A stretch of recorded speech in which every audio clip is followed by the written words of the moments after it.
Metacarpal phalangeal extension, interphalangeal extension, distal interphalangeal flexion, proximal interphalangeal flexion, metacarpal phalangeal flexion digiti minimi only, abduction, and adduction.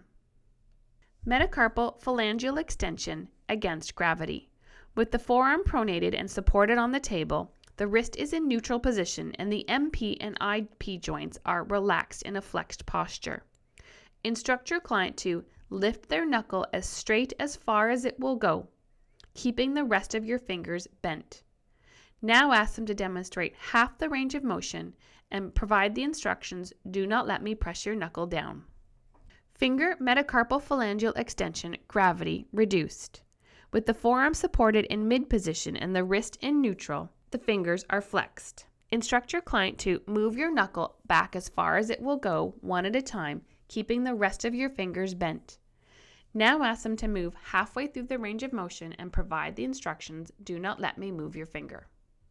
Interphalangeal extension against gravity. The client is positioned with their forearm supinated and supported on the table. Instruct the client to fully extend their MPs and fully flex their IPs. Now provide the instruction, bend your knuckles and straighten your fingers at the same time. Now ask them to demonstrate half the range of motion while the therapist holds the tip of their fingers being tested and pushes them toward the starting position. Interphalangeal finger extension, gravity, reduced.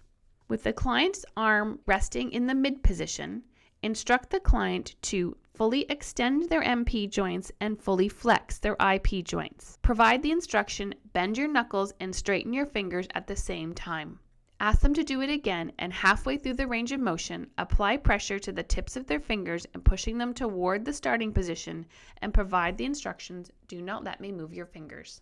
Distal interphalangeal flexion against gravity. With the forearm supinated and supported on a table, the wrist and IP joints are relaxed. Firmly support the middle phalanx of each finger as it is tested to prevent flexion of the proximal interphalangeal joint. The wrist should remain in neutral. Instruct the client to bend the last joint of their finger as far as they can.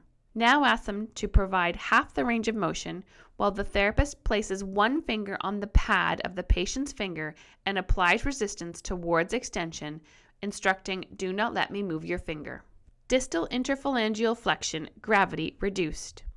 With the forearm in mid position and resting on the ulnar border on a table, with the IP and wrist joints flexed in a neutral position, stabilize the client's finger to prevent flexion of the proximal interphalangeal joint.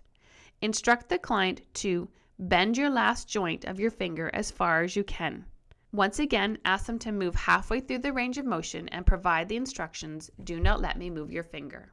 Proximal interphalangeal flexion. To rule out the influence of the flexor digitorum profundus when testing the flexor digitorum superficialis, all IP joints of the fingers not being tested must be placed in full extension. Instruct the client to bend just their middle joint.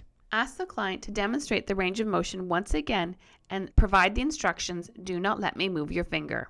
Proximal interphalangeal flexion, gravity, reduced.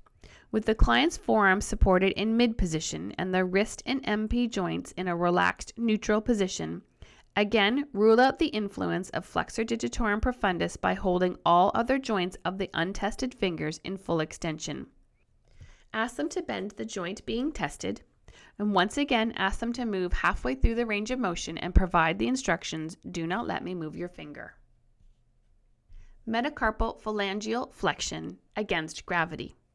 With the forearm in full supination, instruct the client to bend their knuckle of their little finger toward their palm while keeping the rest of the finger straight. Ask them to once again demonstrate the range of motion halfway and provide the instructions, do not let me move your finger. Finger metacarpal phalangeal flexion, gravity, reduced. With the forearm supported in mid position and all other fingers in extension, ask the client to bend the knuckle of their little finger toward their palm while keeping the rest of the finger straight. Ask them to move once again halfway through the range of motion and provide the instructions, do not let me move your finger. Finger abduction and adduction. There is no against gravity position for these tests. Finger abduction. The forearm is pronated and supported with the wrist in neutral. The fingers are extended and adducted. Instruct your client to spread your fingers apart and do not let me press them back together. Finger adduction. With the forearm in pronation and the MPs abducted and in full extension, both of the therapist's hands are needed for this resistance. Instruct the client to bring their fingers together and hold them. Do not let me pull them apart.